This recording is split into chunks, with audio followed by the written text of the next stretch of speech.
FGCU usually plays with 5 guards on the court at the same time. They rarely pass the ball into the post, and they just about never take a shot that isn't a layup or a three-pointer. Shots from this area, the mid-range, pretty much never happen. They view them as a low percentage shot. The Eagles need dribble drives to be successful. That leads to layups and kickouts for 3. They don't simply come down and try to dribble past the defender that's locked in on them. First, they need to get the defense off balance. They do that by passing and cutting and screening. To create the kind of shots we want, we have to have 5 people working together, moving to create shots. And what I say the most is just move or screen or just getting kids to keep working and moving and making them guard some actions. As the defense chases players around and tries to work through the screens, the Eagles can usually find a time to strike. When they see a player closing out off balance, they dribble past them. If another defender helps, they pass it out. If not, they drive all the way to the hoop. Coach Mesko teaches his players to always be ready to shoot. If for no other reason, it might lead the defense to lunge out at you, at which time you can dribble past them. The Eagles will try and do these things against a tough and physical Florida State defense tomorrow. In Tallahassee, I'm Bill Halter, Wink Sports. After 24 hours of Teddy Dupay shooting three-pointers, I have great appreciation for his heart and perseverance and an absolute amazement for the fact that 3 years ago, a guy from Oregon made 10,381 threes in a day. Teddy didn't even shoot that many. Dupay's body failed him, and it failed him too early for him to have a chance at the record.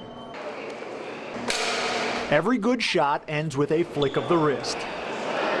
Dupay has done it millions of times, and during his marathon mission, it all caught up with him. My wrist is really hurting. Yeah, getting cramps too a little bit, but just keep plugging away. Dupay's breaks were longer than he wanted them to be as he treated his body with heat, massage, and IVs to fight dehydration. Just not gonna quit. That's it. As the sun rose again, so did Dupay's spirits as he refocused on why he was doing it. Suffering through this sends a good message. You know, a lot of kids are going through tough stuff, a lot tougher than having to shoot and putting your body through, pretty excruciating circumstances. At the end, an exhaustive grunt for every heave. In the last couple of hours, the goal was to make it to 5,000. In the final minutes, Dupay reached that milestone.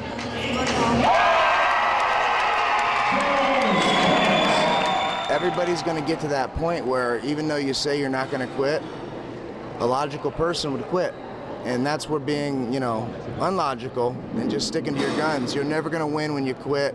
Despite a rough stretch in the middle of the night and the fact that he had to change his form to deal with the pain, Dupay still managed to make 66% of his shots. That's an incredible mark from the NBA three-point line. This event raised $50,000. In Tampa, I'm Bill Halter, Wink Sports.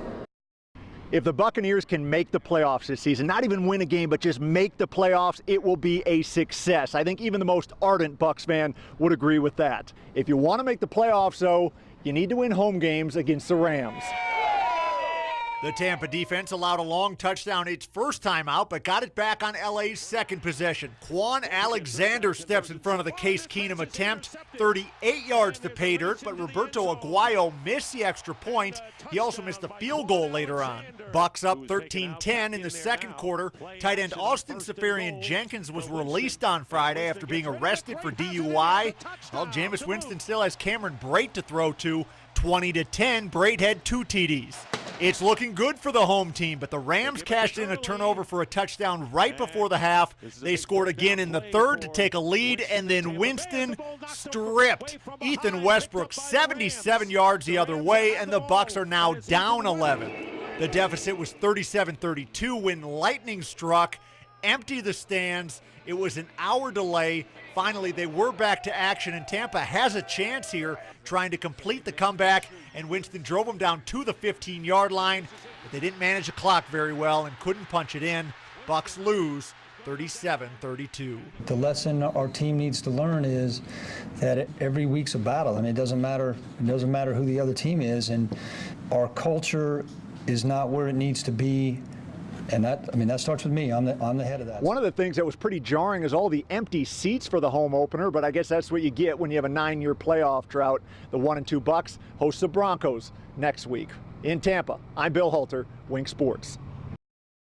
Florida State is the tallest team in the NCAA tournament. They've got a 7'4" guy, a 7'1" guy. Those two don't play a ton, but they are an option. Down the roster, plenty of length as well. The average height for the Florida State roster, 6 feet 7 inches. That's about the same height as FGCU's tallest player.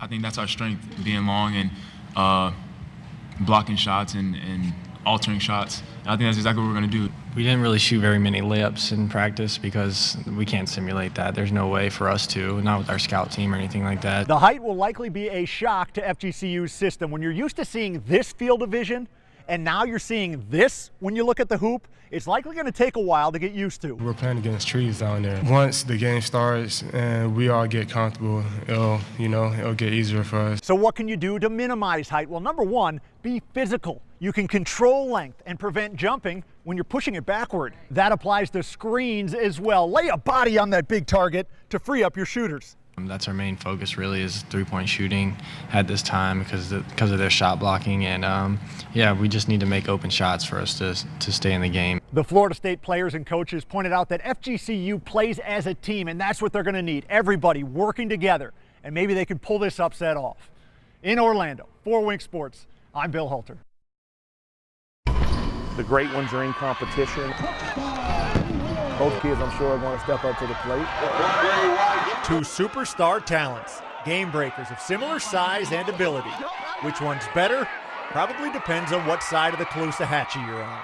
Everybody is entitled to their own opinion, so we both do the same thing, just two different teams. I'm just going to do what I got to do. I'm not going to talk bad about him because he's a good player, great player, but we'll see Friday. Felix is playing mostly quarterback this season in the run-heavy Fort Myers offense.